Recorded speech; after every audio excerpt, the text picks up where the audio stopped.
Why is my chainsaw not working? What's going on? I don't know why it stopped working.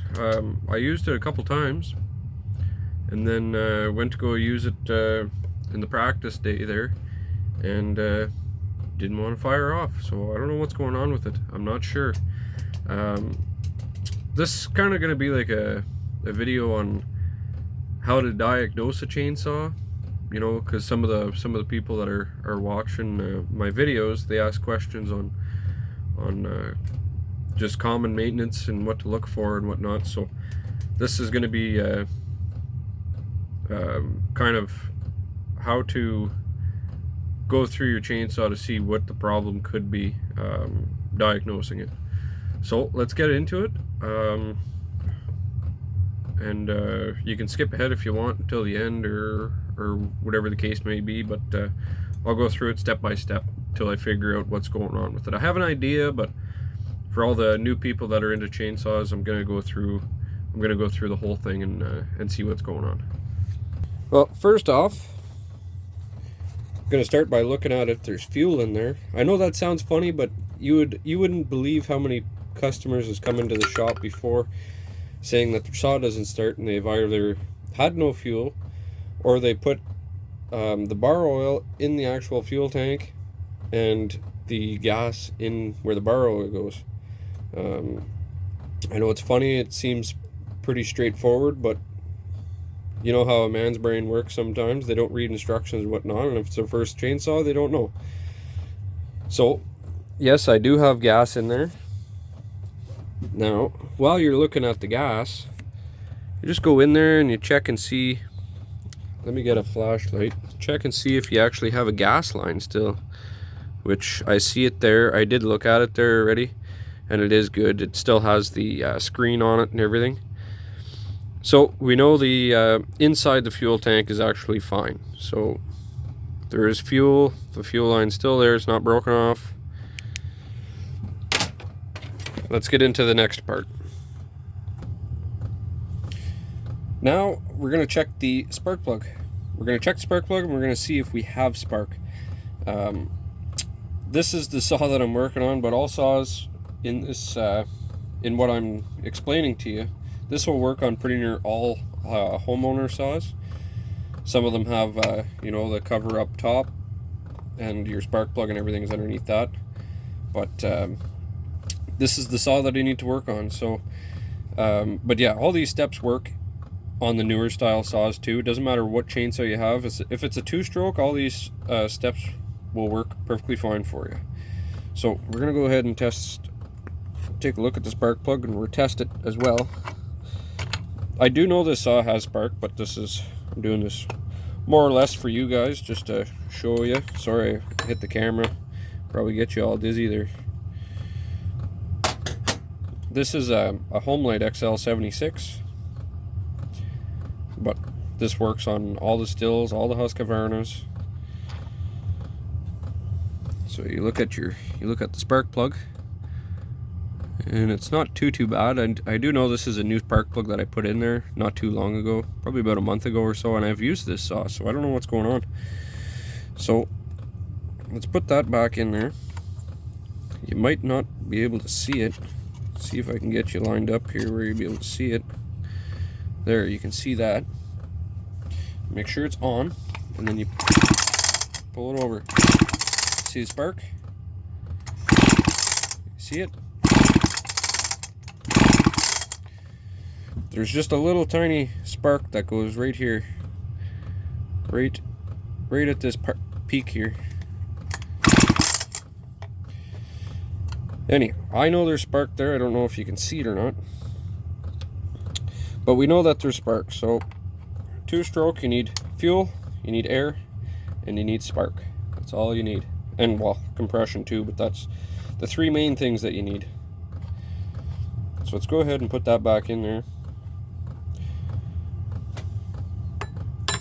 I do know this saw has compression, so I'm not gonna do a compression test on it, but I'll make a video on how to test the compression and how to test the seals and everything in the bottom ends with either vacuum or pressure. Well, I usually use both, just to make sure there's not a leak.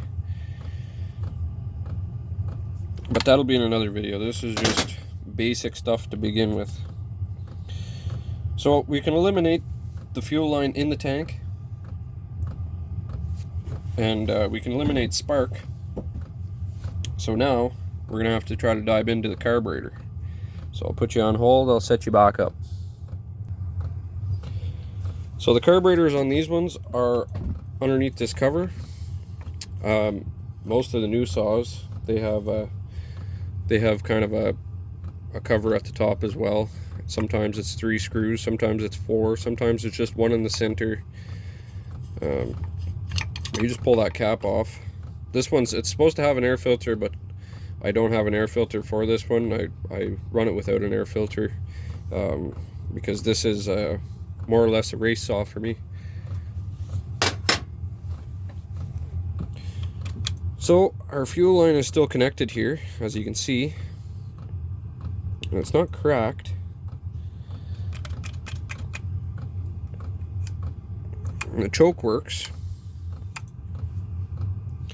I think we're just going to have to pull this carburetor off and really take a look on the inside of it. I think it's the fuel filter inside the carburetor, like the fuel screen, is what I think it is, just because of what was happening with this saw. So I would be able to start it on choke, and then as soon as I let the choke go, it was starving for fuel. So I definitely know that's something to do in the carburetor. This one here, I'm just going to pull this off first instead of taking all this off, because I already fixed, this is a reed saw. I already fixed the reeds in this. If you just have a common homeowner saw that's relatively newer, it won't have reeds. It won't have this style of carburetor. It won't have reeds. Okay, we got those 4 screws out. Let's go ahead and pull that cap off. Let's inspect the cap. It looks pretty clean in there, so I'm not too worried about that. Make sure this hole is still breathing, which I've never really seen those holes block up, but you just look at everything, make sure everything's good still. So we know that's good. See this little hole right here? I'll get you in there, and I'm pretty sure that's the problem. I'm looking at it right now. Let's line you up here better. Yeah, you can really see it on camera, but that's the problem. That is where the little fuel screen is. Look at that. Look at all that stuff that's coming up on the screwdriver. So that is the problem. I am going to cheap out and not actually take this whole thing apart. I'm just going to pull that screen out and change the screen, and I'm sure that the problem will be fixed after that. So I just use something like that. You can use a pick or whatever.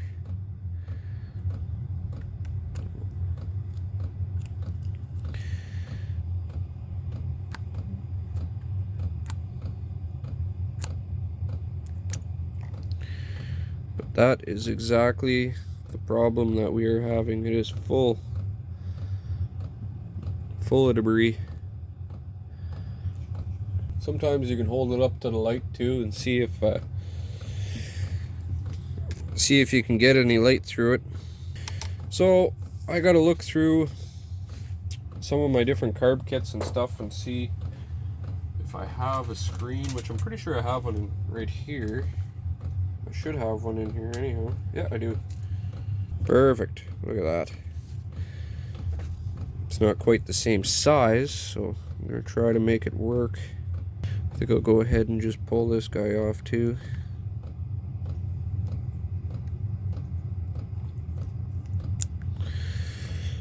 I'm going to try to save on that one.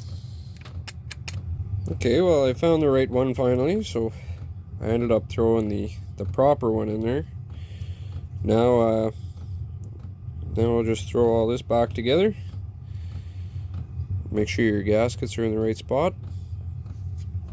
You should usually change that, but this one's alright because I did put a carb kit in here not too long ago. If it's hard and doesn't move properly, and these fins, if they don't close properly and stuff like that, then you got to change it. But if they all move and go back to where they're supposed to go, then you're fine. You can reuse it. Oh, let's go ahead and put these 4 screws back in. Okay, we have it. I believe we figured out the problem, just that little screen. So let's go ahead and try to give this a little turn and see if she'll kick off.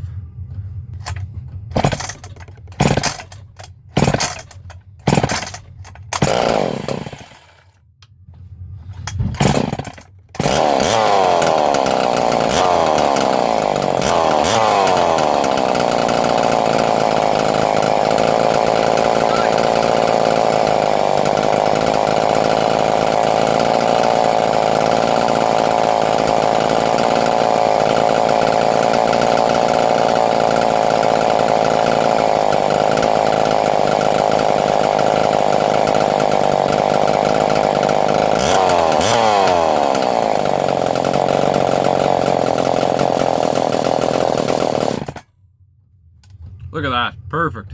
She runs perfect. We're all ready to go with this one. So, till the next time, stay tuned. There's a couple little things I got to button up. I did do the 2100 off camera. Sorry, but yeah. Anyhow, have a good one.